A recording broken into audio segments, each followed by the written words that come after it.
Good morning. Hi all. Lovely to see so many faces. Good morning. Good morning. Good morning. I can see there are still some of you that literally entering the waiting room now, so that's great. But it's past 10 now, so I will say that we can start. So first of all, a big thank you for taking the time to join us today, and also for your interest in the Women Innovation Award.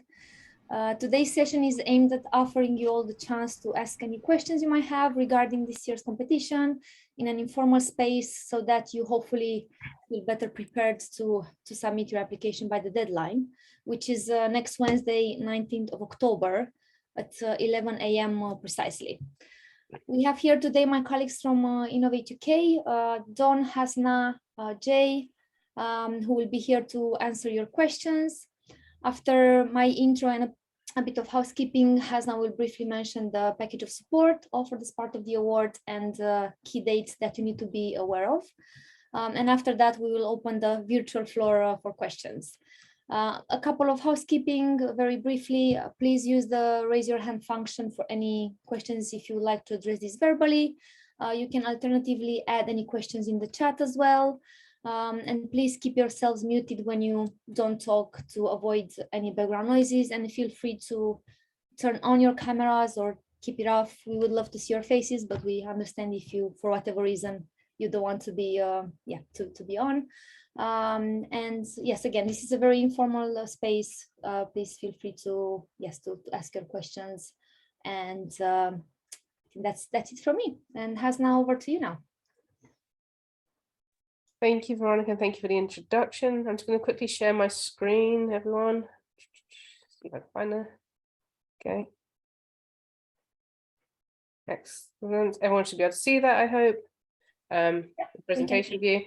So good morning, everyone, and thank you for joining us today at the Q&A event. We're excited that you're all interested in applying for the Women in Innovation competition this year. We think it's a fantastic competition there to really promote and grow role models, women role models who are leading innovation. So we have quite a few videos available online through our KTM website, including the briefing event, which goes into detail more about the competition itself.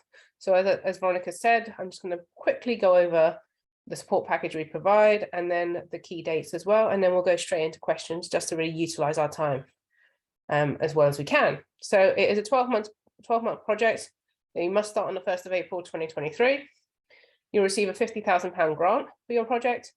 But in addition to that, you'll also receive tailored business support, coaching provided by dedicated experts from Innovate UK Edge. You'll also be provided with expert advice sessions, access to networks, peer networking sessions, PR, media support as well, to really promote you as a role model to other women innovators as well. We'll also provide an introduction to key stakeholders, including our previous award holders and senior business mentors as well. So key dates, as everyone hopefully knows, the competition is open. And Veronica said it closes next week, 19th of October at 11 a.m. And that means, literally dead at 11, we're done. It's shut. There's no, so please do not leave it until 10:59 to submit your application. Do try and get it in as early as you can, just to ensure it's all submitted and it's done. For interviews, as part of this competition, you will be interviewed if you get into the next round. So you'll go through assessment, and then there'll be a smaller number of applicants who will then be invited to interviews, and those will be on the week commencing the 5th and 12th of December. And everyone will be informed by the 21st of December 2022 if they are successful or not. So, as I said, we're going straight into Q&A now. So I'll stop sharing and happy to jump into questions as soon as everyone's ready. We're hoping to hear, okay, we've got one, Olivia. That was quick. Okay, we've got Olivia, then Joanne, then Rachel. So start with Olivia. Hello. Hello. Sorry, I'm just at work, so I'm just on my break really quickly. Nice to see you again. I was just wondering, with if you're paying yourself from the grant, is it a tax-free payment, or does it just work the same as a normal tax bracket would? It's normal tax bracket would. So you can pay yourself through the grant, but yeah, you'd be paying pay and all the other aspects of tax and everything else. Great. Okay, thank you. And then also just another quick one, sorry, it's in my notes, the question. So the specialist facilities that you guys offer, I was just wondering what sort of facilities that would be, just to include it in the application. It will very much depend on what your project is. So when we say specialist facilities that we have available, this ranges across UKRI, STFC, different things that we can introduce you to and put connections with. If you know what, I'm not really sure how much detail because there's so many, there's quite a lot. Yeah, sorry. No, it's okay. It's just,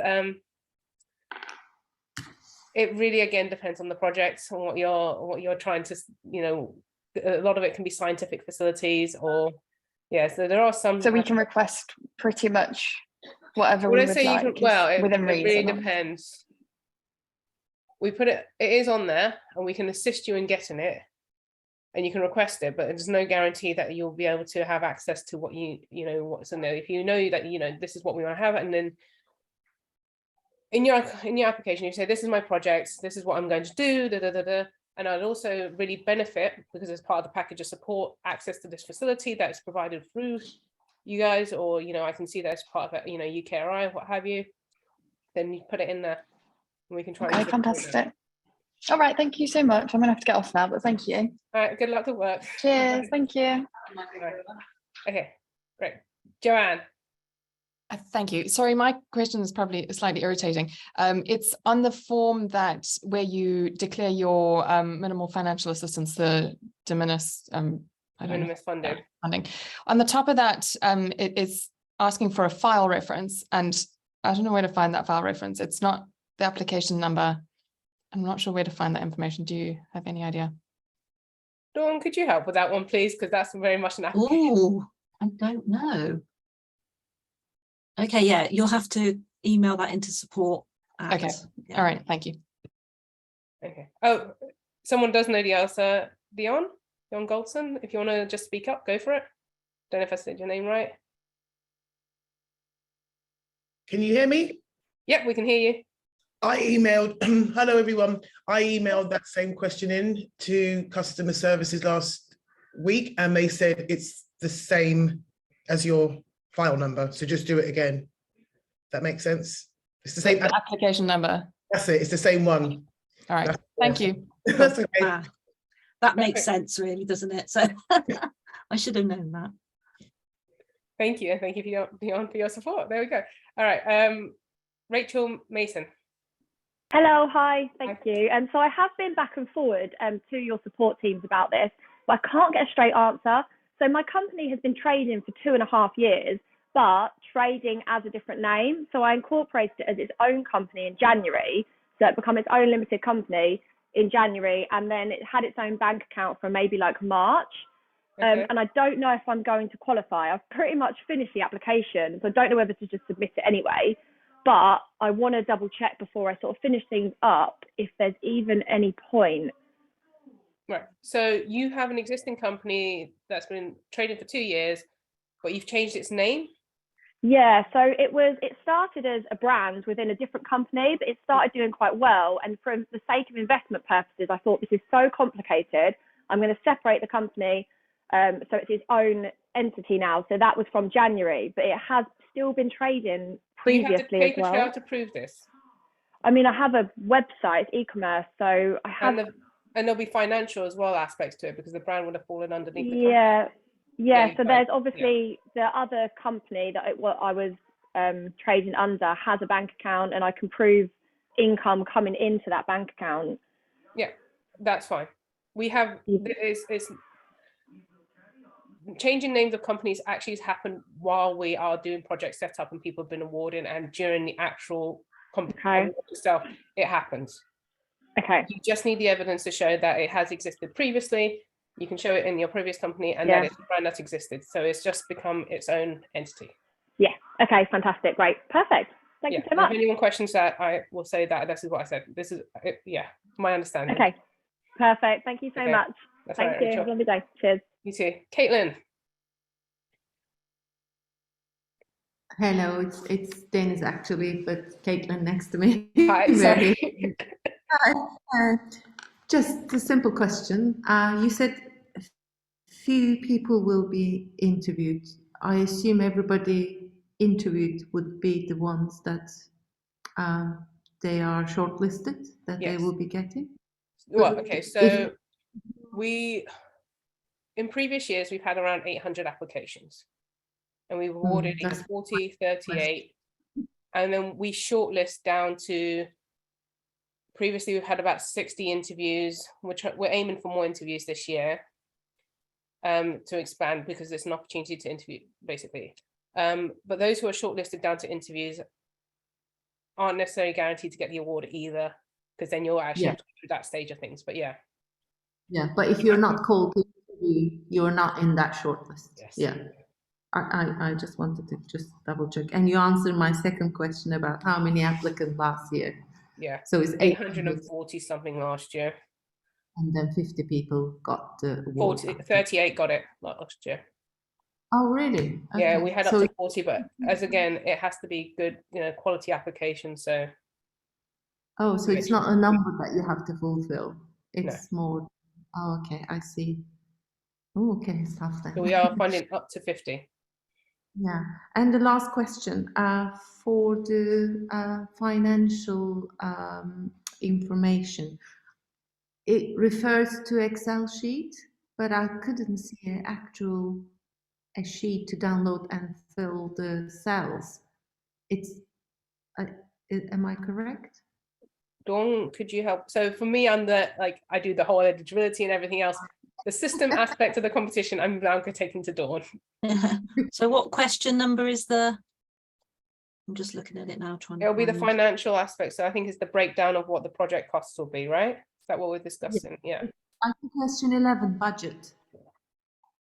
Here we go. Oh, you upload a risk register as an appendix in PDF format. So that'll be your own risk register. We haven't got a template or anything. Yeah. And you can also upload a project plan or Gantt chart. So again, that'll be your own document. Yeah. And if you need any assistance on that, there are 3 fantastic videos on our KTM website which go into detail about the applications, and they cover the risk register and what have you. So that can help you on that. I'll put the links for those in the chat now. Thank you, Jay. Thank you. But actually, I was after the budget part of it. There isn't an Excel sheet that you have, template that we have to fill. It must be something we misunderstood in the questions then. It's question 11. Let me have a quick scroll down. Apologies. Yeah, it's only, you must upload a risk register, and you can also upload a project plan or Gantt chart. Do you mean do you mean the finances section? With the budget. Yeah. No, I don't think there is an Excel spreadsheet for the finances section. Is there, Dawn? No, you just type it directly all into IFS. Yeah, you just type it in. There'll be cells for you to fill in. Oh, okay, that must be the one. All right, okay, I didn't get that far. All right, fine. Thank you. That's okay. Thank you. Okay, Monica. Hi, I have a quick question about the subsidy basis. Just wanted to make sure that I won't be disqualified by offset. So basically, this is, I'm not exactly sure, because there is other part which is talking about the minimis and stuff. I just don't know how they are connected and things. Sorry, it's not a very coherent question. Basically, I have no answers, and I would like to put that I agree that the subsidy basis has been determined by my organization. But basically, I'm just not exactly sure if there are any criteria how it should be filled to be qualified. Can you help me with that? Sorry, I'm a bit confused about this question. Okay, so is this the de minimis MFA subsidy question on? So it's the minimis question when it's asked you about the form, but it's later on in the application. On the top of the page when you apply, the first question which you have to apply, which you have to answer is subsidy basis. And there is a declaration there that based on the answers I have provided, I agree to the subsidy basis that has been determined for my organization. And it basically asks if the results of that will be used for trading with Northern Ireland or UK, or EU. Are you with me? Yeah, no, I can see where you're.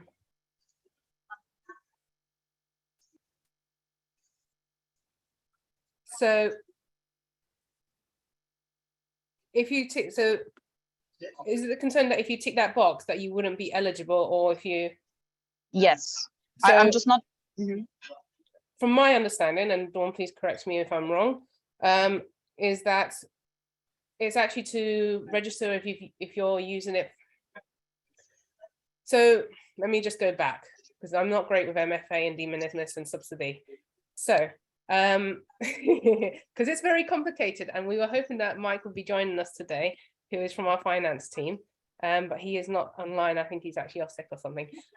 So as part of the subsidy aspect, you can have up to £315,000, euros.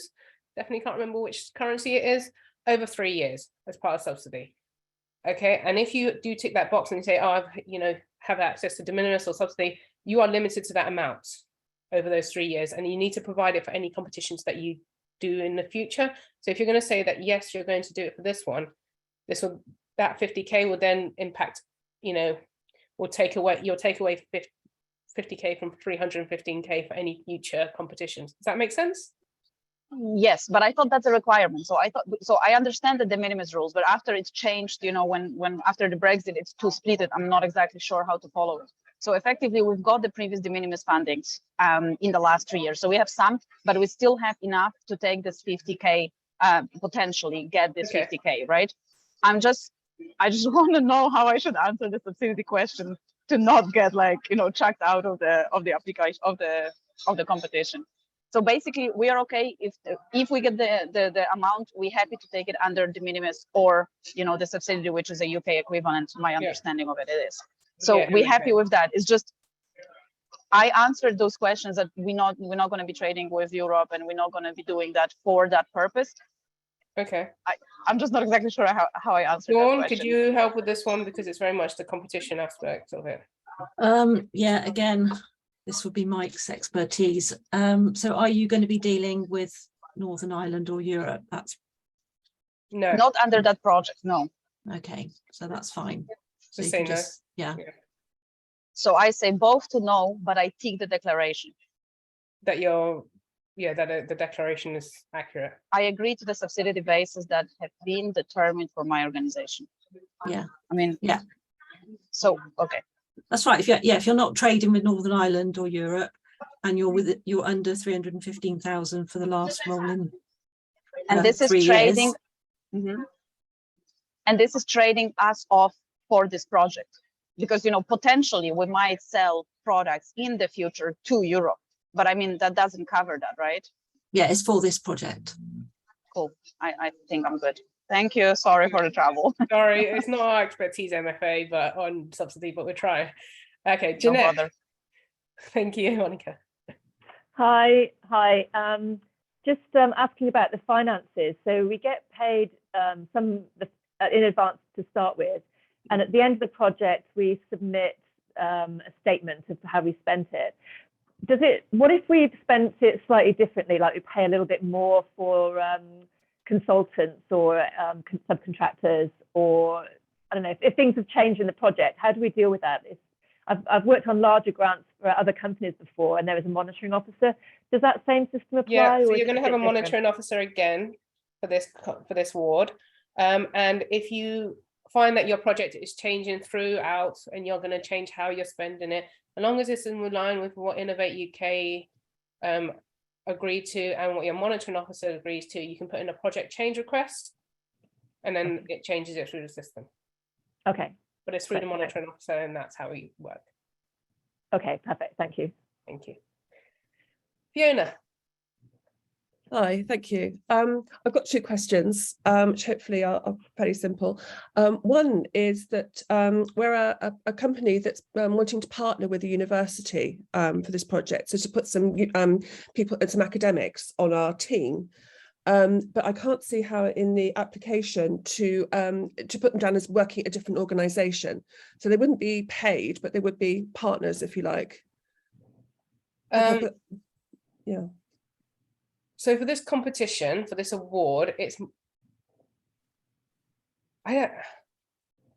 trying to remember. Dawn, if you have an answer for this one, because it's all about partners and company. Go for it. Yeah, I don't really, I'm afraid, sorry. It's the award actually goes to you, doesn't it? Yeah. Yes, the Yeah. award goes to the Fine. individual, and you can add finance or colleagues who are within it, within your organization, but we don't expect any partners. Oh. That doesn't necessarily mean, that doesn't necessarily mean that you can't have, work with others outside as part of the project and what have you, put it in your application. And this project does allow for subcontractors as well, this award. Mm, So you can also do it in that way, but I know you said you're not paying them. mm.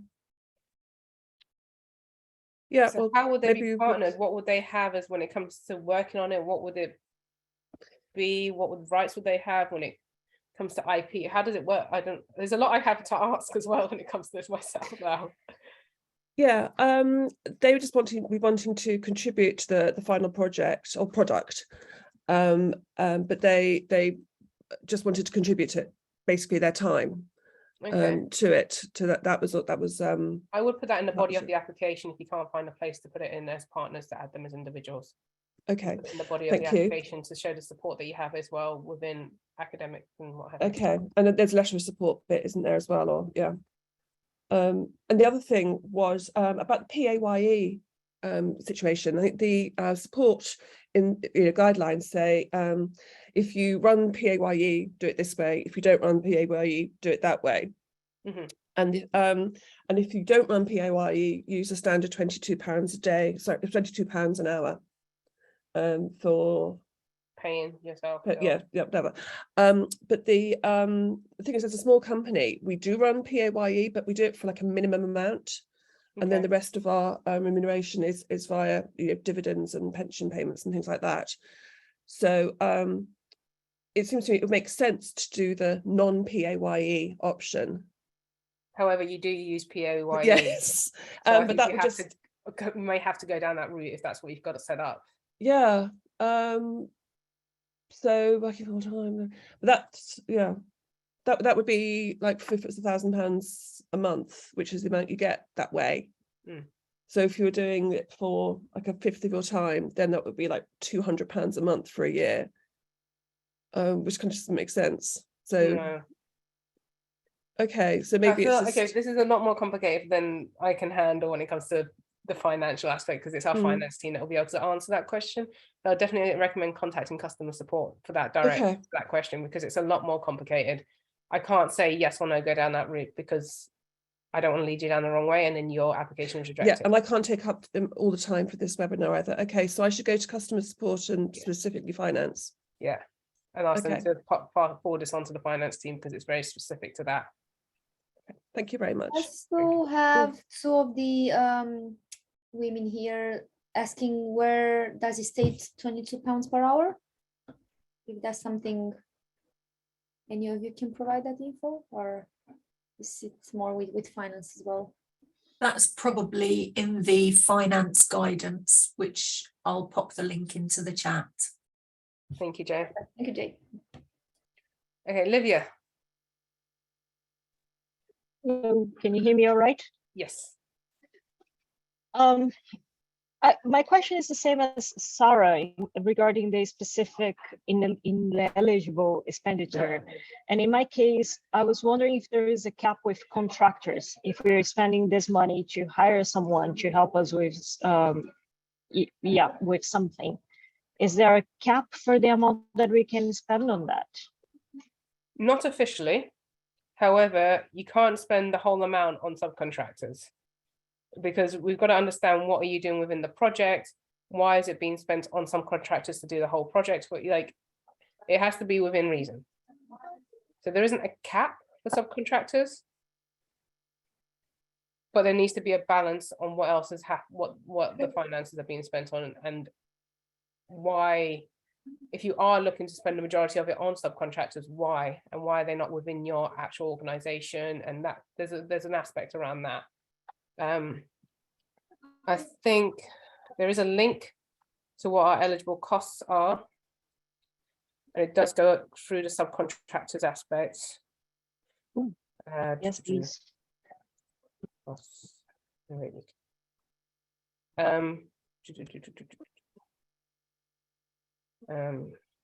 me just control C. And I'll add it to the chat. There we go. It does go through subcontractors further down. Overhead. Specifically.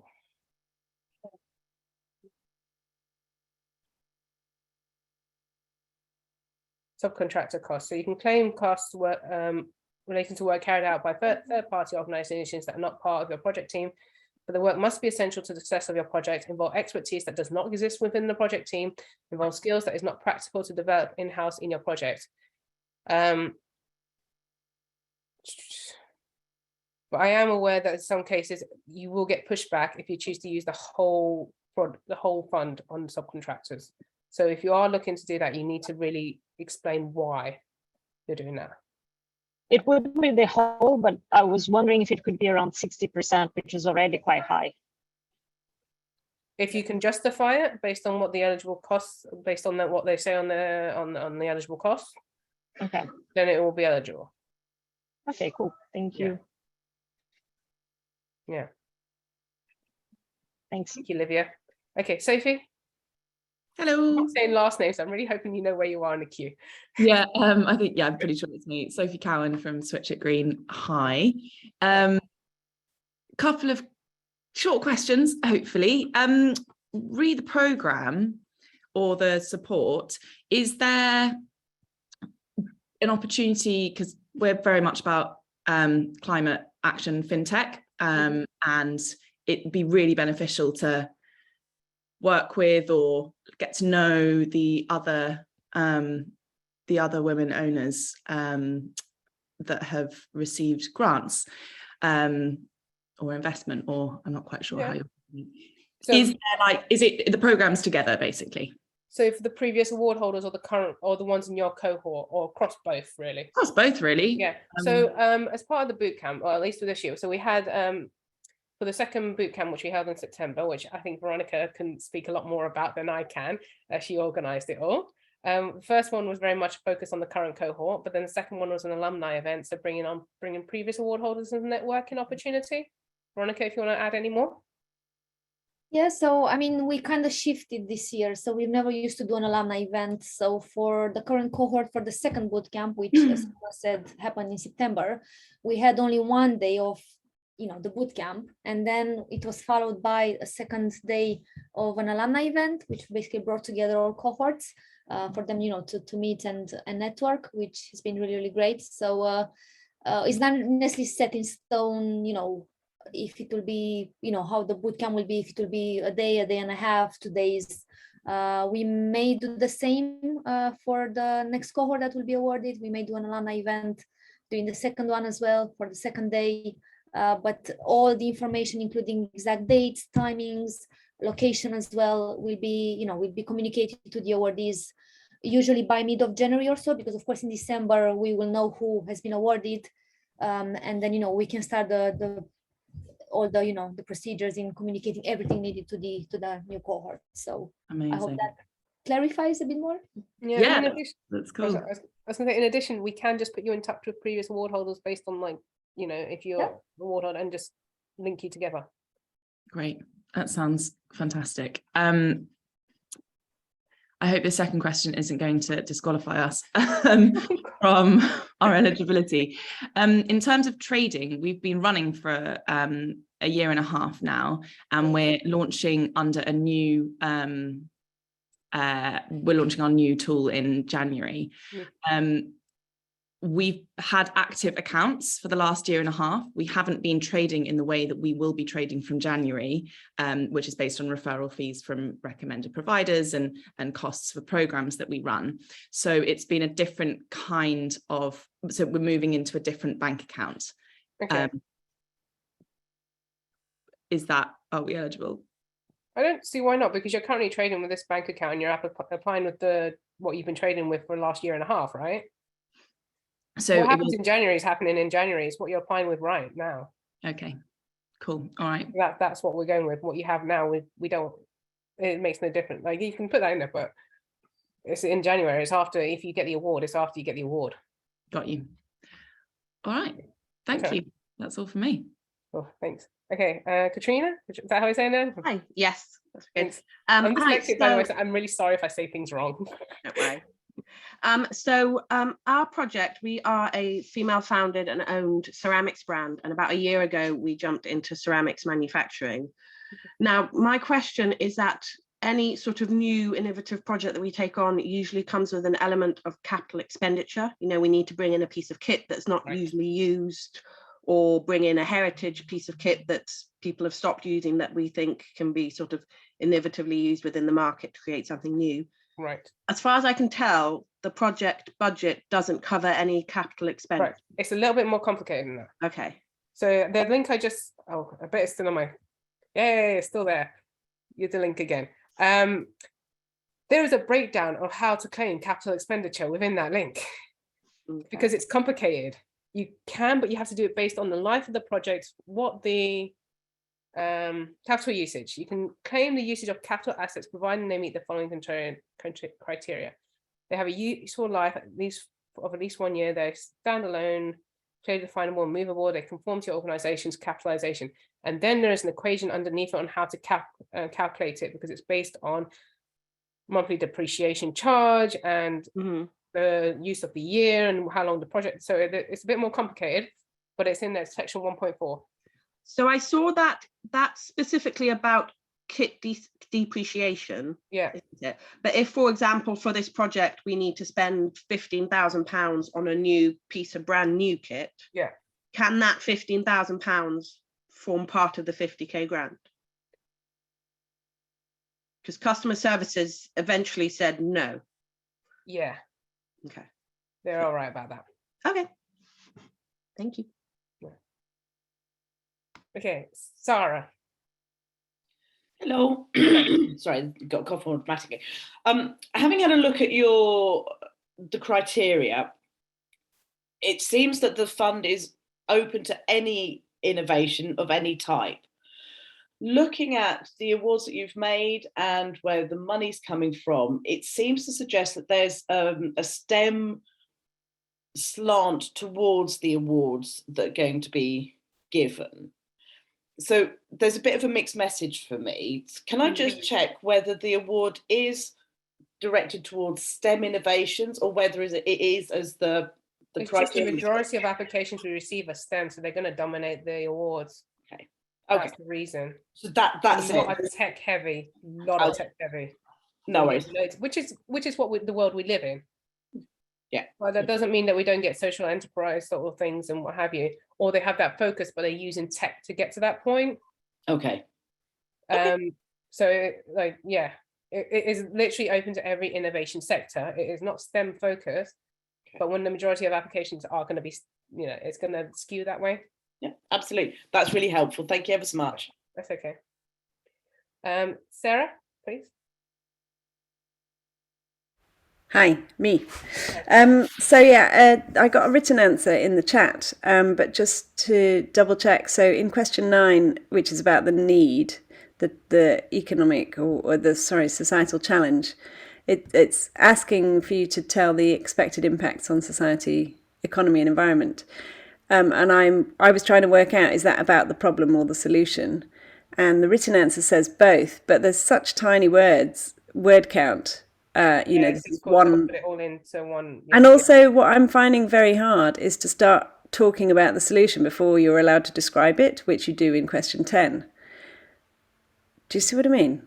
Yes. Okay. Is anyone else struggling with this? Let me pull up the questions, because that will make it easier for me to have a look at. So looking at question 9 and question 10. Essentially, question 9 is like, what's the problem? And question 10 is, what's your solution? Yeah. Yeah. So, yeah, that is how we do ask the question. And so what is the present societal need? And you're trying to, it's the expected impact. In short, yeah. So anyway, I'll try and do what the written thing suggests, but is that, yeah, she's saying both really, how the problem impacts and how your solution will address this. I just find it very difficult to talk about the solution here because you haven't actually explained what your solution is. Do you see what I mean? Anyway. I understand. And it is just the way the questions are structured. And my only suggestion would be that if you take it offline and away from IFS and try and answer question 10 first and then go back to question 9 and see if that works better for you. Oh yeah, I've been offline for like 4 weeks doing this. That's how I do applications. Yeah. It's the best way. I don't understand anyone who does it offline. I'll move on because I don't want to take up too much space. The R&D, the sort of need for R&D, that's a big question because it affects sort of everything we might do in the project plan and in the budget. And I'm saying, can it cover finalising a product? Because there is a section of the money which would really help us just bump our product into totally amazing rather than just amazing. And it's the answer written here is if the product is innovative. So our product is definitely innovative because we're currently patent pending and like totally radically changing the thing. So is that fine? Like the innovation is sort of inherent in the product and therefore to like have a bit of sort of polishing money is all right? Or do we have to be, is there a sort of R&D depth that's required? No, so as part of the competition, we want to support women who are at a critical stage in their business. So it's looking to take the next step forward. If you find that that's that point, and it's the pre-commercialization point as well, which is, I think, the key point here as well, then yes, it would be eligible if it's innovative and it's, and you're at that point. Right. Yeah. So the activity itself doesn't need to be the R&D, but it's bumping your R&D into commercially you need to amazing. explain that and what the back and why this is going to have a huge impact and why this award would impact you in that way. Brilliant. Thank you so much. You're welcome. Zeb. Hiya. I have a similar-ish question, I think. So I'm currently working on like an MVP of my product, which we were going to like test a really small amount of it in the market to see how it responds, and then use part of the grant to do R&D on the outcome of that. But is that eligible if you've kind of tested an MVP in the market? Based on previous projects that we funded, we've had people who had I'm sorry, I have just come off sick leave, so my brain's not fully functioning on words. Prototypes that they have tested. If it's a prototype and you're testing it and then you're using the feedback to then improve the R&D, then the R&D aspects would still be eligible because we weren't going to fund the prototype aspect or the funding for you to do the test. It's the improvement section afterwards that you would be eligible. Yeah, so the testing would already have been done pre the project, and the project would be developing based on that. This will be the feedback. next step up. This will be the critical level. stage. This will be the critical impact that this grant will have. So Yeah. Okay, great. Amazing. And secondly, I'm like a solo founder, so like I'm working on my own. So obviously a big chunk of the grant would be towards my own labor. Obviously within the R&D, without kind of explaining what my project is, there's a lot of like unknowns. So I could kind of guess like a number of subcontractors that I would need and like an estimated amount. But is it possible, like if things come up over the course of the 12 months, which they are bound to do, is it possible that I can use external funds from the rest of the operation of my business to kind of boost the project in that way? Does that make sense? So instead of using the grant money itself that you would receive, you would use other funds to then go into the project itself? Yeah, if for example, like a material came up that I needed, but I hadn't put any costs against materials in the application, am I able to kind of use like finance from my like business as usual to kind of fund that? I don't see why you wouldn't be able to, but also if you find that you do still have grant money left and you need to change what you originally planned on using it, you can go through your monitoring officer, who you'll be assigned as part of Innovate UK, as part of monitoring and audit process, and they can approve a project change request where you can then change what you originally planned on using the money for. Okay. So there's different ways to do it. Okay. Yeah, amazing. We understand, like, especially when COVID hit, like we understand when that projects change, things change, you don't plan, they don't always go to plan. Yeah. And that's why these systems exist. And you project change request is a standard process within Innovate UK is, but you have to have it approved and go through and then, you know, be eligible for our costs. But yeah. Okay, and just one final thing: is it a possibility to put all the grant money towards like founder labour costs? Is that possible? I don't know actually. Yeah. Thank you, Jay. Jay, by the way, she has been very quiet on video, but she has been answering loads of questions. Is our impact and performance manager here within Women in Innovation, Young Innovators, and will be at the quarterly meetings with you and your monitoring officer, and is an expert in this area. So yeah, I just called you an expert. So there. It's a very big claim, hasn't it? Thanks for that. Yes, well, you are. So yes, there you go. You got your answer. Yeah. Cool. Thank you. There you go. Thank you. Kim. Yeah, hi, morning everyone. I've got a question on the vision section where you're allowed to add an appendix, but it doesn't really give any guidance as to what you can add there. So I was just wondering if you might give us some examples of what might be relevant in that section. Okay. I think it's just a 1 A4 page, so it's not like a document as such. It's just so that you have, yeah, there's no template or anything. So anything really that you think. Whatever you think will support your application, basically.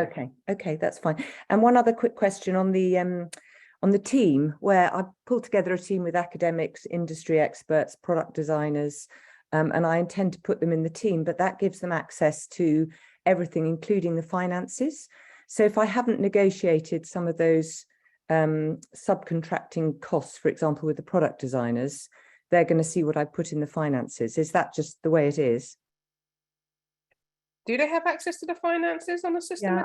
Yeah. I asked the your customer guys, and they said yes, that if you invite them in, they then become have access to the application, and that included in that is access to the finances. I didn't think they did have access to the finances. Okay, I'll double check that then. Yeah, because the rest I'm quite happy for them to see, but I just sort of think I thought they just got notified by it, but they didn't actually have access to the system or anything that you really put on.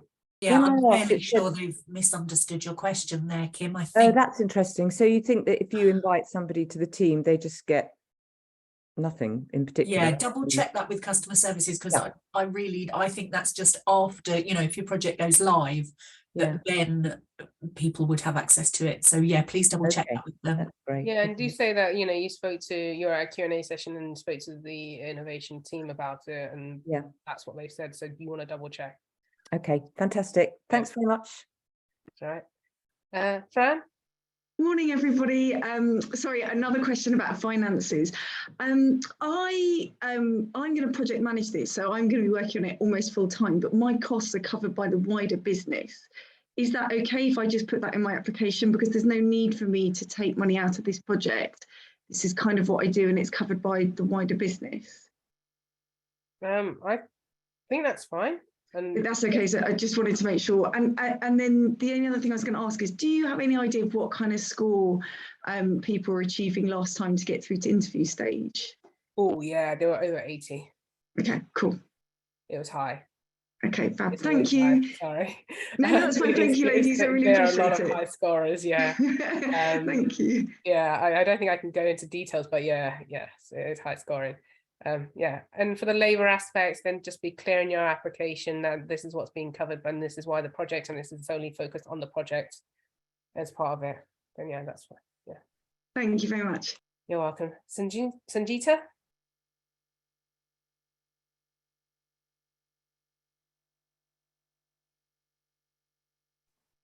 You're on mute, Sanjita? Yeah.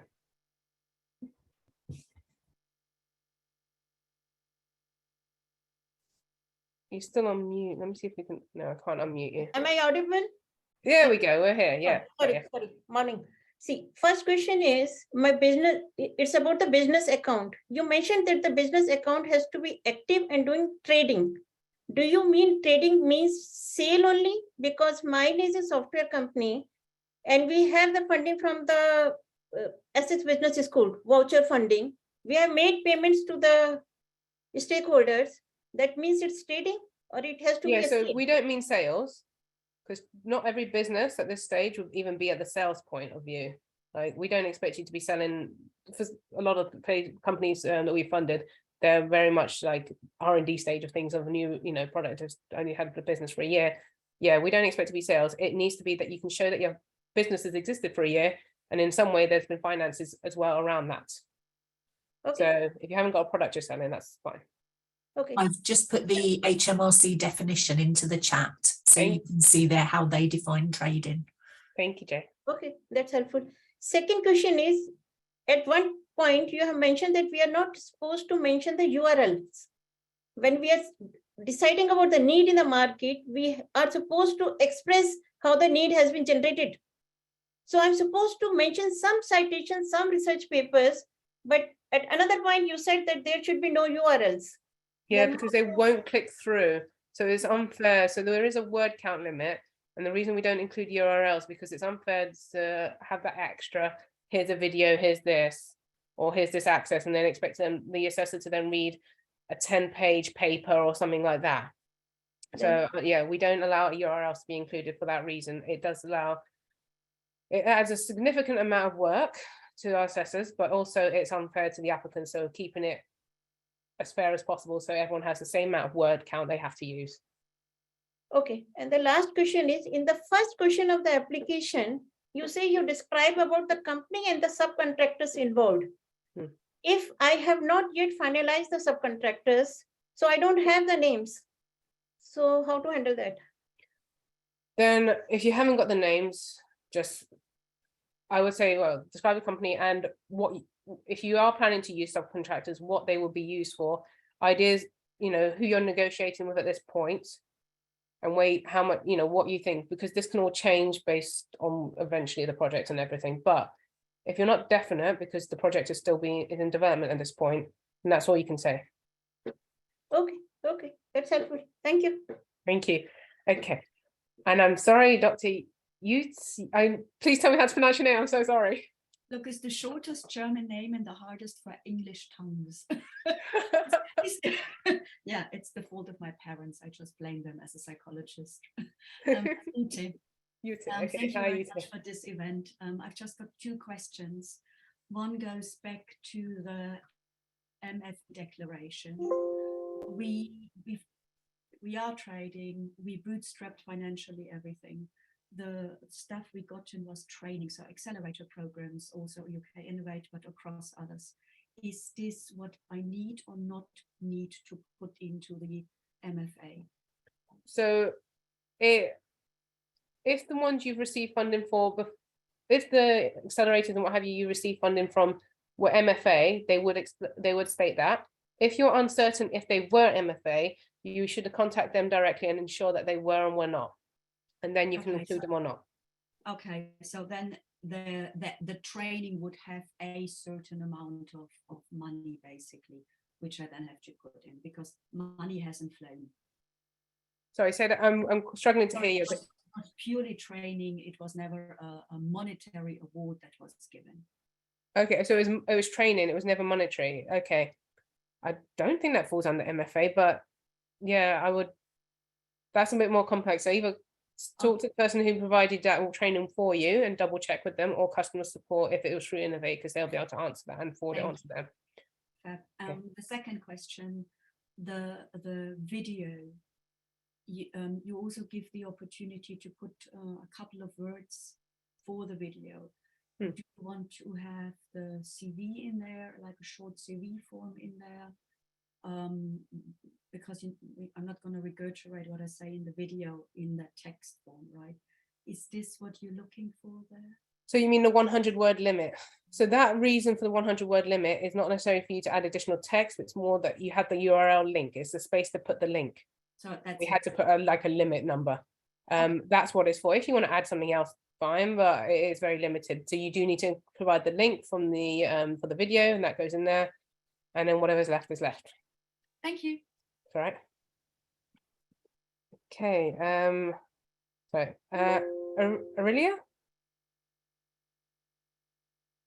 Hi, can you hear me all right? It's Ariel. Ariel, sorry. Good effort though. I've heard much Ariel's worse. okay. Yeah, all right. It's No, quite that's all straightforward. right. Sorry, I have quite a few questions, but I'm going to try very hard to just pick the important ones because I'm aware of time. I guess one thing that starts off more generally is I'm trying to get an overall vibe for exactly this competition in terms of like, I understand it's about role model and your passion for just generally trying to like, you know, whatever your passion is in particular, which I assume you describe, but there's also about the technology and the project. And I think it's just, I'm trying to understand, like, I guess from a reviewer's perspective, like what is the priority? I assume it's the all around package. Is it like a 50-50 split? Like, I don't know if you can offer any insight So on that. it's the thing about this is like we do get some people who put in their applications and they focus solely on the project. And it's not solely on a project. We're also funding you as a woman, as an innovator. So we want to make sure you understand what the full package of support is as well. You know, we understand that the project itself will occupy a large amount of the application because we asked about the need, the societal impact and what have you. But we also want to understand how the project's going to impact you as an individual, as an innovator, what you're going to gain from the networks, that sort of thing. So it's a mixture of everything. Yeah. But as you can see from yeah.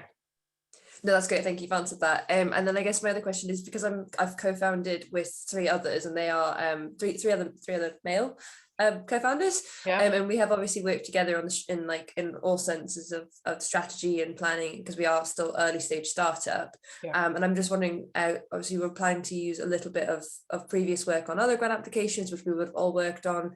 Basically, it's hard to tell at this point exactly if everything I'm going to be submitting is just everything that's come out of my own head without any So it doesn't have to collaboration. That's necessarily come okay. out of your head. It is a project within your company. Yeah. Yeah. So we're not asking, and we have had women who have, you know, co-founded with men. That's totally fine. Yeah. That's not an issue. The point is you need to be a senior member, someone who has financial control as well, because it's the finances you're gaining. Yeah. So we need the woman to have the financial aspect. Sorry, and you need to be a senior person within your organization. To be an account co-founder as well.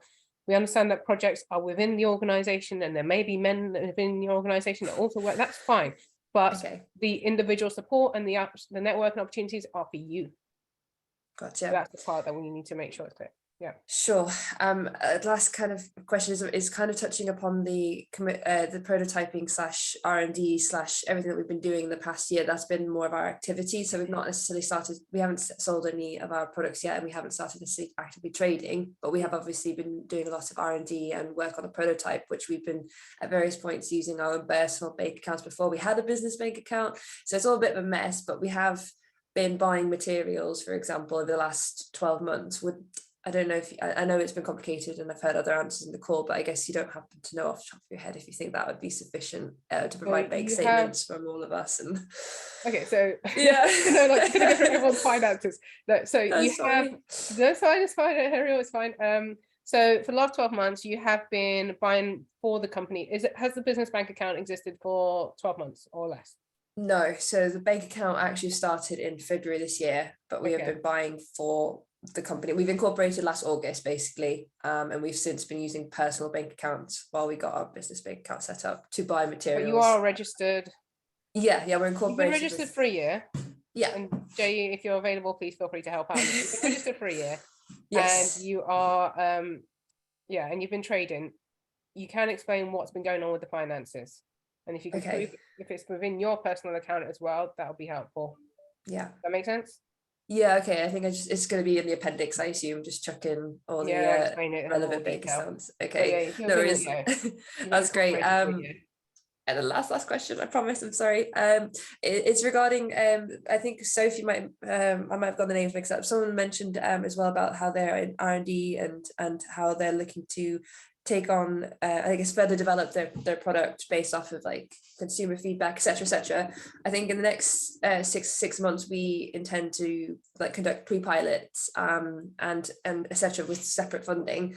Obviously there might be delays, there might be things that happen, as you said, tech sometimes results in this. If, for example, we haven't completed our pre-pilot studies before we intend to start this project, which is more of a pilot and in collaborating, etc., with a co-innovation partner.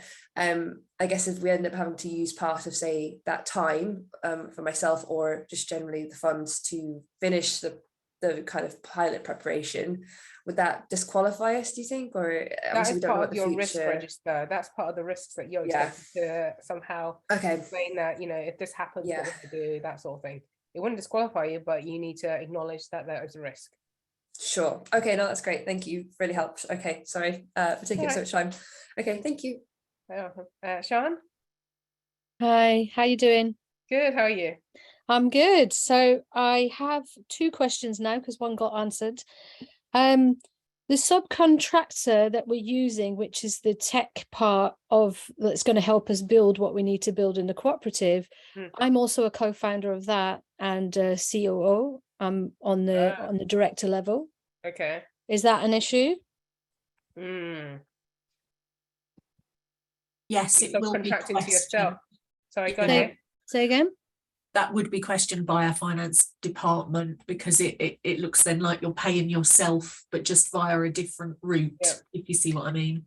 Yeah, I wouldn't be paying me. The actual event that needs to happen, the stuff that needs to be built is tech stuff, which I don't do and I can't do. But I understand. So does that mean I'm not eligible? I would submit that as a question to our customer services and ask them to forward it to the finance department, because I know in previous projects that's one of the things they look for with Oh, Mike's here. Hey, Mike here. There's our finance man. Yeah, on that one, the fact that you're related to them isn't a problem with them taking the subcontract. The issue is around any profit element. As you're a co-owner of that subcontractor, we wouldn't expect any profit to be included in the invoices for the work carried out on this project. So as long as they do it on an at-cost basis, it's fine. As long as they do it on a what? I'm trying to find you on the screen. At cost basis. At cost basis, so that they can't make a profit on anything, any work that they carry out in the same way as you can't. So yeah, okay. But it can be funded and you can use them. Okay. Okay, thanks for that. That's good to know. And I'd heard in the talk today, it's £22 per hour if I was going to pay myself out of the project for any project work I do. If you don't have PAYE set up, I think that's the case. If you don't have PAYE. Oh, right. If I don't have PAYE set up. If you're paying yourself via salary through the payroll, then you get what you've paid. We don't have payroll yet. We're a cooperative. Basically, we're a cooperative, and the reason we set up the tech solution was because our users needed the tool. So we created it, but now we want to develop what we offer our users. So how does that work within the payment? Yeah, so far, I've been working for free for like years. The issue is that we do restrict to the £22 an hour rate if you haven't actually got yourself on a payroll. If you want to draw any more than that, I would suggest the best thing to do is get a payroll set up and pay yourself via payroll at whatever rate it is that you. Okay, so if I don't have payroll, it's £22 per hour, and other people on the project, because other people in our organisation are going to support the project, do they have to be paid at that rate as well if we don't have a payroll? It's the directors that are limited to that rate because you're an owner. If they're coming in, and I presume that they're normally paid via invoice, is it? At the moment, there is volunteers, and I'm trying to create income for the volunteers, basically. So that's why we brought them on the project. The easiest route to go down really is to get them on a payroll, because then it's all formalized. Because alternatively, you would have to evidence that you've paid them, and the only way to do that would be for them to start invoicing you, and it's likely to get complicated for them. So from their perspective, the easiest thing for them is if you paid them via a payroll. Right. Okay. I don't know if I can figure that out by next week.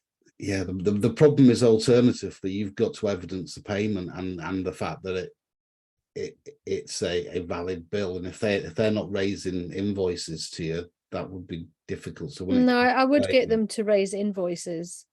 You can do that, and in the short term, that would work as long as the invoices are at the normal rate for what the work they're undertaking. Right, so it'd only be £22 an hour they could get as the No, it's rate not for working necessarily on this project? £22 an hour for them. If they're Oh, if right. it's, So they can get their normal fee, but I yeah. would have to work for less. You're limited to £22 an hour. Man, it's Yeah. not easy being a founder, eh? No, unfortunately not. Okay, thank you. Yeah, thanks. Okay, and hi, Mike. Kira, hello. Next one up, please. Hi, sorry. It's actually kind of similar question to Ariel. I have registered the company for a couple of years, but mostly I've been sort of getting materials and having any expenses from my self-employed account, and I only got the business account in July. Does that mean I'm not eligible? From my understanding, as long as you have evidence that you have been trading with the organization, even through personal accounts in some way. So each time we did obviously do the financial accounts, and we just put 0 just for the ease of kind of, you know. We have said it has to be 12 months with a business account. Thank you, Jay. I'm getting confused at this point. Thank you, Jay. Sorry, so if I only had a business account for 4 months, I'm not eligible. So. Sorry, no, it has to be a business account. Right, okay, that clarifies things. Next year then, thank you. Okay, Kate. Yeah, hi, I have a couple of questions, but that's just dropped a bit of a bombshell on me, because I applied last year and was shortlisted, and I've got fantastic feedback. I have been trading out of a private bank account purely because it's so hard to set up a business account. I've got a business account now, but it's taken them 6 months to do it just because of their backlog post-COVID. But I have been trading, I'm registered, and I have a full year's worth of VAT returns. So does that, is that enough evidence? Seeing as last year it didn't stop me from applying, is it an issue this year? Mike, I don't know if you can come in here. We've been told it has to be a business account showing transactions for 12 months or more.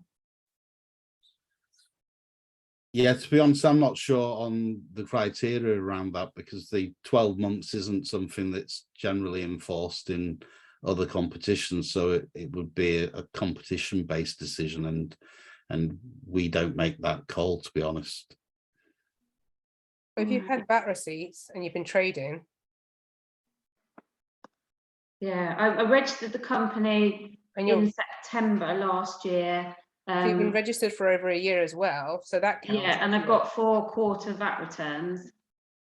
I mean, if we're purely looking at, and I'm not sure what the criteria was that was set around this, but if we're looking at the business having been trading for over a year, provided you can evidence that all the bills have gone via the company and that they've gone through the company accounts, you've paid VAT on them and everything else, in my view, that would be evidence enough that you've been up and trading for that length of time. But we all know that there's been problems with banks of late, so I would hope that would be something that we could move on, but it's not my decision on that as such, so I'm not sure whose call that one is. Right, okay, well, based on last year's application, I'm definitely going to go ahead, even if you'd say to me you might not be eligible, because it's such a good learning experience doing it. So my question is, since in the last few months, I've just won an innovation award, the Campaign for Wool Innovation Award. So now my priorities are really to champion the commercial space and carry on with the R&D. I have 12 products, but I have a whole list of requirements for R&D for other industries. What would your advice be in the application to focus on? So you have an innovation award and you're very much focusing on commercializing. So is this innovation award from us within Innovate? No, so it's the campaign, the King Charles III Campaign for Wool Innovation Award, which I've just won. Wow, congratulations. Okay. They So, launched that very quickly. It's what, sorry? Sorry, they've launched that very quickly. Oh, well, yeah, it was the Prince of Wales Okay, Campaign for Wool, and then but he's kept it as his own project, which is fantastic. But so that has just meant, whereas before I was happily trickling along with my R&D, with my innovation, and no one really, well, they knew about it as much as I wanted people to know about it at this early startup stage. But that has sort of springboarded me into a little bit of a different arena. And I'm just wondering, based on, because I was sort of going through the assessors' feedback from last year, which was excellent. Is it okay to, how much do you refer back to my last application, and is it good to evidence how the company has grown in the 12 months? Yes, it's always good to evidence how it's changed and what you've done since your last. If you want to refer to it, you can. They don't have access to your previous application, so I wouldn't go into too much detail. No one will have access to it. We don't go based on your previous application. It's based on what you submit this time round. So how you want to say that? I would say look at the R&D of aspect of it. We don't look at commercialization ourselves, so you need to focus on that, on the R&D side of things. But you can, at some point, if you want, refer back to it and, you know, what you've learned from it, and then how your company's grown and what's developed and how the project's changed and what you want to do now. But they don't have access to the previous application. That's great, because I was probably at risk of presuming knowledge and then moving. No knowledge, all blank slate. That's all they're getting, is what they see.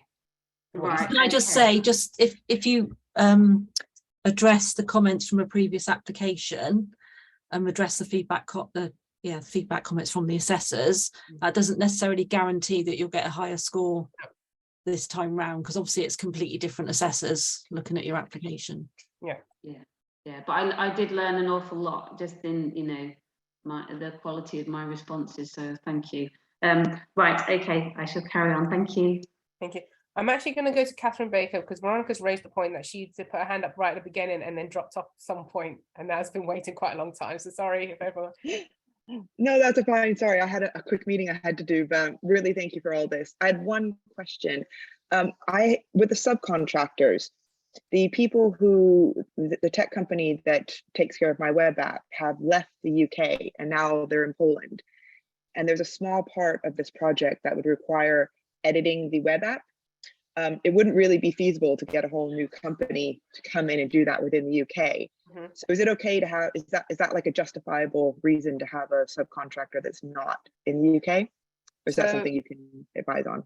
I can start on this, but if Mike wants to jump in, please feel free to do so. It's subcontractors. You are allowed to have some contractors outside the UK, but you must justify why you can't use those in the UK, and the cost is not one of them.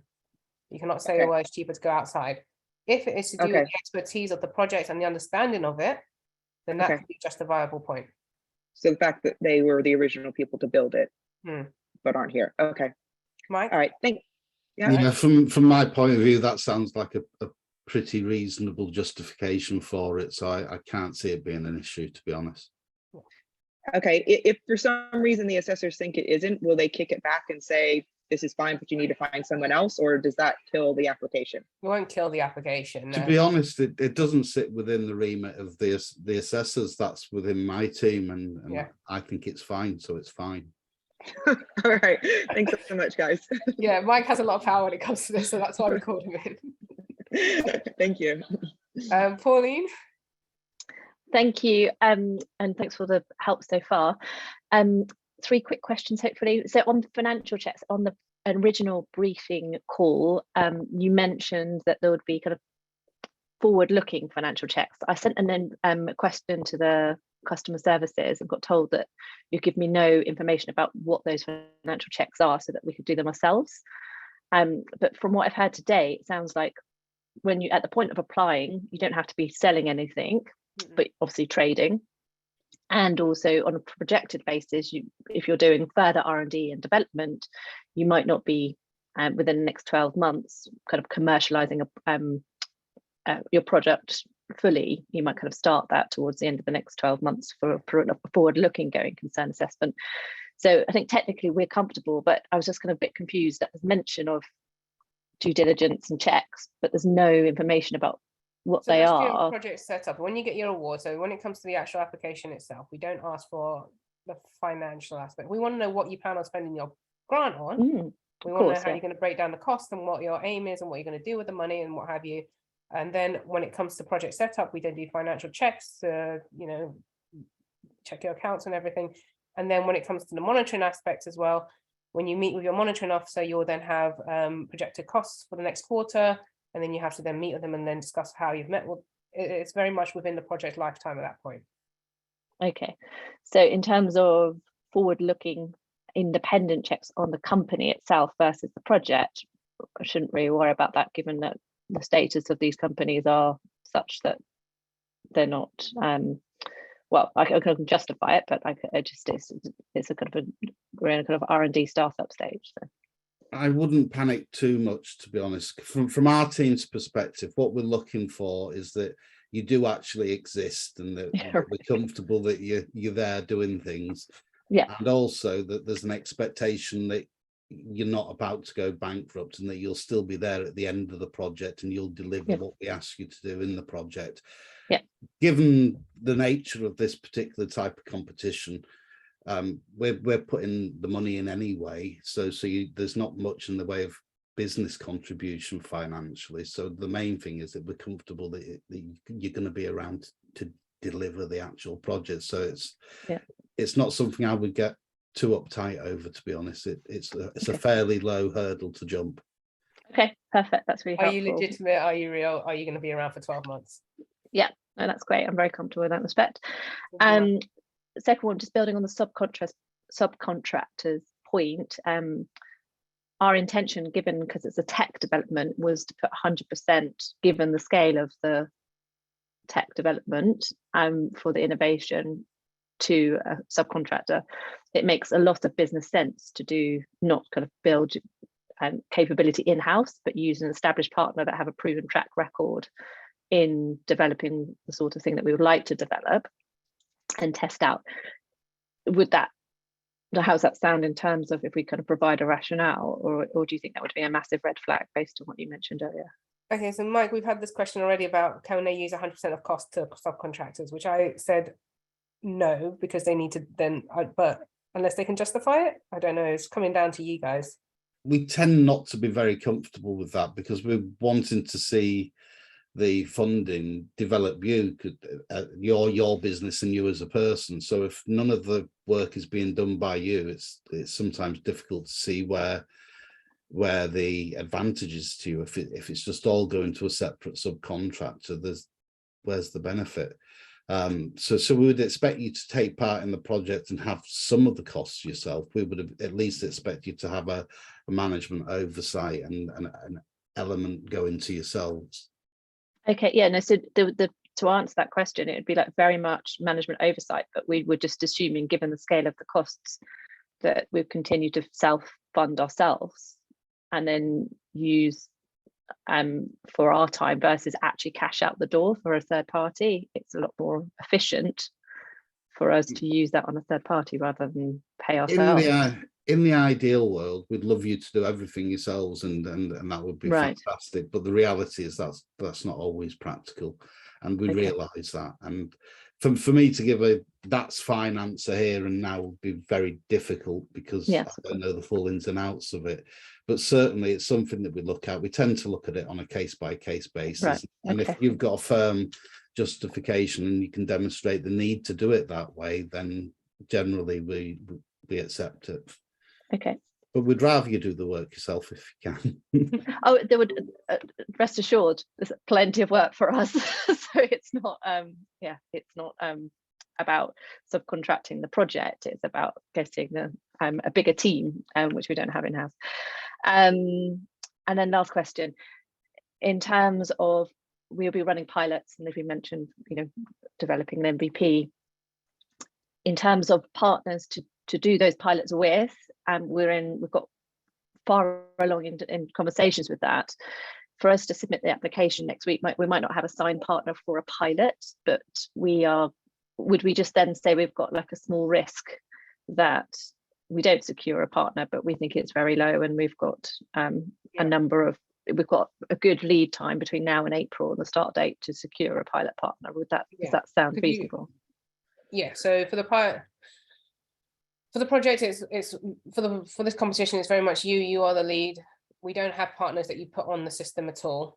If you're going to be having a product that's being piloted and you're going to test it with someone, then part of the risk register, say what the risk is, what the likelihood is and how you would mitigate it.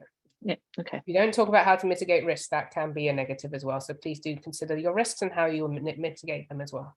Of course. Yeah. Perfect. Thank you so much for your help. That's all right. You're welcome. Sorry, can I suggest in the remaining 15 minutes or so to stick to one question only? I mean, we know you have so many questions, but we would like to offer the chance for the rest of you ideally to ask your question. And also, Mike, I have a question. If a business has been classed as undertaking in difficulty, will this affect an application? Do you have the answer to that? Unfortunately, provided they're not in Northern Ireland, the undertakings in difficulty doesn't apply. So that in itself isn't a showstopper. Clearly, it would be a bit of a red flag for our team, and we would want to look closely to satisfy ourselves that the business will still be around. But certainly, I would say that's not a reason to not apply. Thank you very much. Okay, I'm going to say your name right, Buckle. Yeah, Buckle, close. Yeah. So a quick question on the funding. So the 50K funding, obviously, like we are an R&D intensive business. So I would like to use that 50K for the people working on the R&D side and the actual R&D.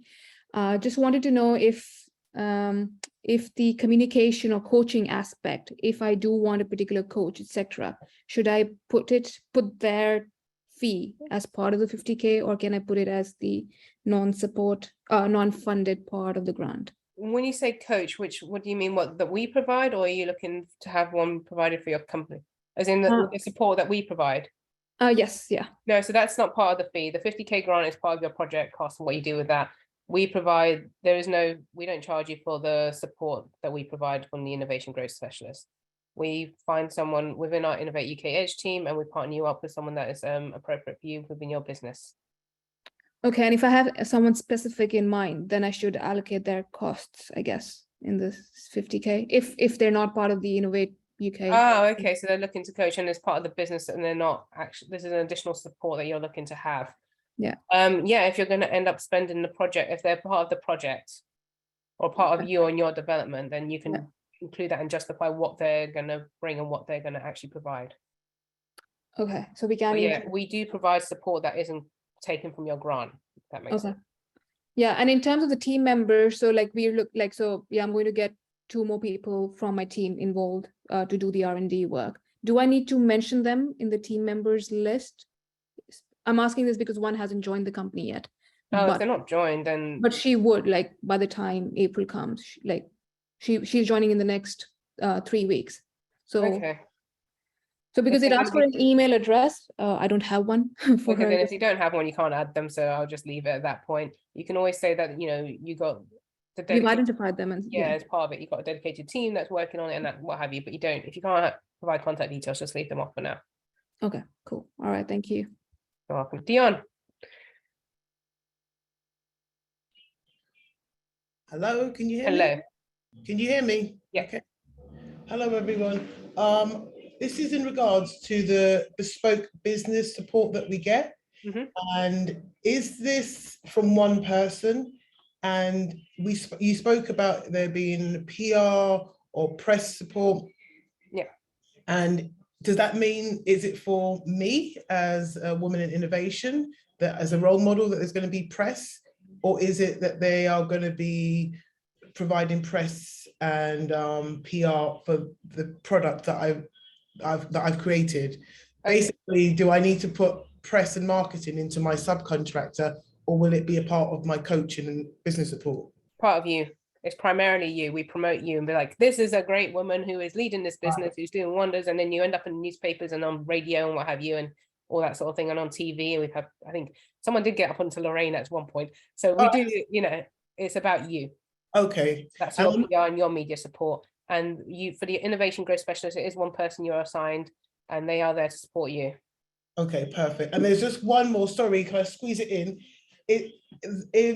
Am I eligible for the award if that I'm using the £50,000 award for a part of my business, if that makes sense? It's not all of it. So I've got my business does two things. We expect the project to be a sub part of your business in some cases. In some cases, it's the whole business. Okay. Okay, perfect. Thank you very much. Thank you. All right, you're welcome. Okay, Emily. Hi, can you hear me? Yes. Great. I was just wondering if anyone had ever applied with a fiscal host before. So we're a registered business, have been for over a year, have a business bank account, but we don't trade through our business bank account. We trade through a fiscal host who are also a registered business. And we're not sure whether to apply as the fiscal host, and we are you know, a key decision maker in that business and we're applying through them as a project, or whether to apply as ourselves but just show evidence of us trading through the fiscal host bank account. I'm going to call on Mike here, please. I'm going to have to be honest, I've never encountered anyone using a fiscal host before, so the honest answer is I'm not sure. I'd suggest that might be something worth putting in writing so that we can take a look at it, because I've never come across fiscal hosting before. I'm Googling it as we speak, from being perfectly honest. Emily, email support, ask them to forward it onto the finance team and the innovation team, and we'll get a written answer for you. But as you've been trading for over a year and you do have business bank accounts, I don't see why you wouldn't be eligible. I don't know what a fiscal host is either. That's totally fine, no worries. Thanks very much for your help. It's all right. Jennifer. Hi, I'm assuming I'm the Jennifer. Yes, you are the only Jennifer left on the list. Yes. Yes, just two very quick ones. Can this be applied to balance part of a KTP packet? Oh, so okay, sorry, explain that. What do you mean? We're working with two different universities to work. They're doing some work with us on the product. So this project has to not been funded previously. No. So it hasn't been funded previously, the project you're applying to fund. No. But it's a product that is being worked on through the KTP as well. Yes, well, there's a couple of different ways we can go with it. One way is we've had offers from two different universities who want to work on it, but we've also have on the side a different gentleman who we have is interested in, who would be very great to come onto our board as our CTO, and he would actually look to do that in-house and build the team. So we're kind of at this stage going, but we can't really, some of the things he's looking for us to do financially aren't overly feasible at this stage. So for us, it might be better, because that also means we have more ownership of, so we're kind of at a crossroads and we're trying to decide. I don't know if I could advise you on that. Yeah. Okay. Sorry. Okay. But would anybody know if we can use this for a KTP packet? I guess is the query. No, so you can't use it for match funding for another, it's a standalone one. So it needs to go standalone. That's okay. That answers my query. Thank you. Right. Okay. Katarzyna? Yes, Katarzyna, but many people in England just call me Catherine. It's the same. I just have one question regarding the PowerPoint presentation, the part of the interview. Is there any specific schema, any schedule, like template, or that we need to follow? Prepare No, it's whatever you want to include in the. It's limited. There are a certain number of slides. I can't remember off the top of my head. Yes, there are 10 slides, and this is 10 minutes. So I can basically, because I don't want to repeat myself in what I put in application, but I have to make the reference somehow link. Yes, you do. You should make a reference, and in some cases, people will have like their prototype with them or their product. They're showing it on the screen when they're in the interview, and there's part of their presentation with the slides. It's however you want to do it. All right. Okay. Thank you. That's all I wanted to ask. Thank you. You're welcome. Okay, Joanne. Question about eligible costs. We're kind of towards the end of our R&D phase with this particular product. Is it okay to include costs for the design for manufacture and the design of the packaging, for example, because it will quite quickly be commercialized after the project? Is that okay? I'm not sure it is actually. My manufacturing and design costs. No, our awards are purely for the R&D element. When it comes to commercialization costs, that should happen after we've finished our funding, so it wouldn't be eligible. Okay, so the design for manufacture phase of the R&D is not, Yeah. it's not okay to include it. No, it's the R&D up to that point. The actual commercialization program is something that should happen after you've finished the work with us. Okay, all right, thank you. Okay, so. Hi, thank you so much for the session. I don't think that this has been mentioned before. I'm not sure, it might have been answered and I missed it, but what proportion of the grant can be used to cover director salary? So are you through? Can it cover the whole payroll, salary, or do you not have payroll? We have someone already employed, but it's not the director. Okay, Mike, can it? I don't think labor costs can be 100%, but can they? Generally speaking, no, that would be quite unusual because there will be other activities taking place and that would need to be funded. So it would be unusual to see that. We haven't got any specific rules saying that you can't do that, but I would be very wary of taking that approach, to be honest, because there's sure to be other costs, material costs, overhead costs for where the business is taking place and things like that. So it would be unlikely that would be 100%. Okay, but there isn't kind of a minimum or a maximum or?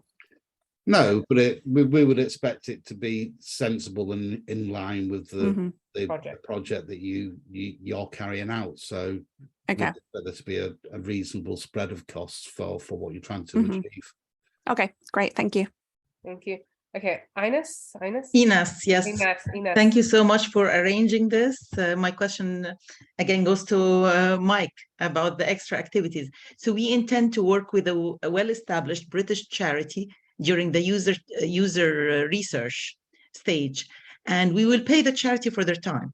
But they also requested that we pay their participating individuals, their members directly, and there might be like maybe 20 who would be working with us directly. So would it be okay to write charity and then 20 per whatever what they tell us that we need to pay each individual participating parent in the study? Or do we put it all as one sum for the charity and then do the division later? You have to be really careful with this kind of thing, because from our point of view, we follow the revenue guidance on that kind of thing, and we treat them as volunteers. So generally you can only cover out-of-pocket expenses and the like for meals, transport and that kind of thing. So it's normally limited to around £25 per person if you're paying it directly. Now, if you're engaging the charity to undertake a piece of work, they would invoice you for the work, not for the individuals. So that then wouldn't be. Yes, they will only invoice us for their work, and they want us to pay the 20 individuals separately. And it's a well-established charity. I mean, it's a nationally established charity, so we trust them. But they'd rather stay away from paying their community members. So yes, probably for the same reason as we do, because if you pay them, you have to incur the tax on it. So if you want to engage them to do a piece of work and put them on the payroll and pay them for that, that's fine. But if you're just paying them as a cash payment, then you have to be really careful, because it's capped at around £25 a head, and you can open up a real can of worms if you go down that road. So I'd be very careful how you approach it. Thank you so much, Mike. That answers my question. Thank you. Thank you. Okay, we are at time, but we are going to answer Carol and Bethan's questions because they have been patiently waiting, and then we're going to stop after Bethan, okay? So Carol next, please.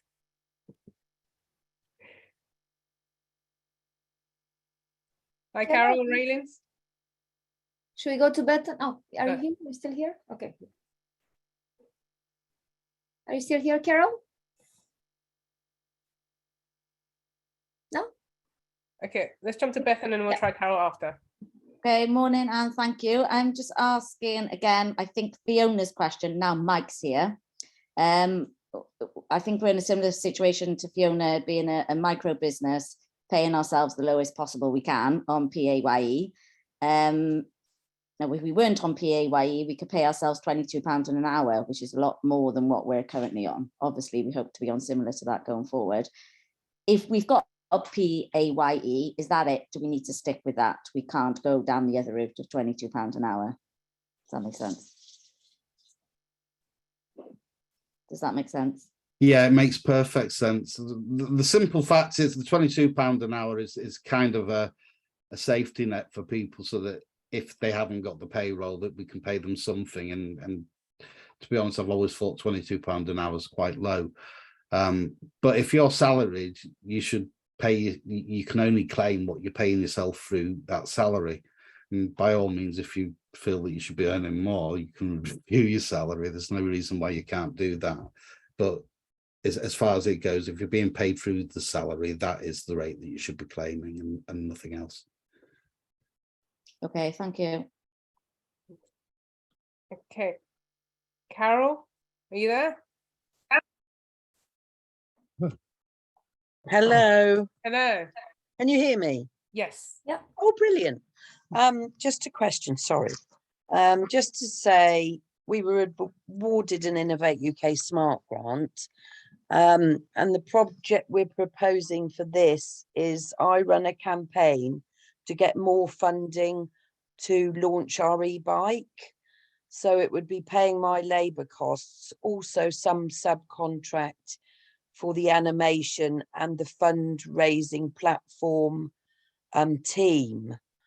Do you go with fundraising ideas and campaigns for women in innovation to launch their next product? And would that be okay, or would you not like the idea of me running a crowdfunding campaign to move on to get more money for the prototype, because the prototype is quite a large cost? I would say we don't fund crowdfunding campaigns. Mike, we don't, do we? Okay. No, it's not something that would normally be funded. Ideally, what we're looking to fund is R&D activity, and that doesn't sound like R&D activity to me. No, it's leading to me getting the extra money for the R&D, but that's okay. There's several things going on in our company. Obviously, we've got the smart grant, so that's for the drive system.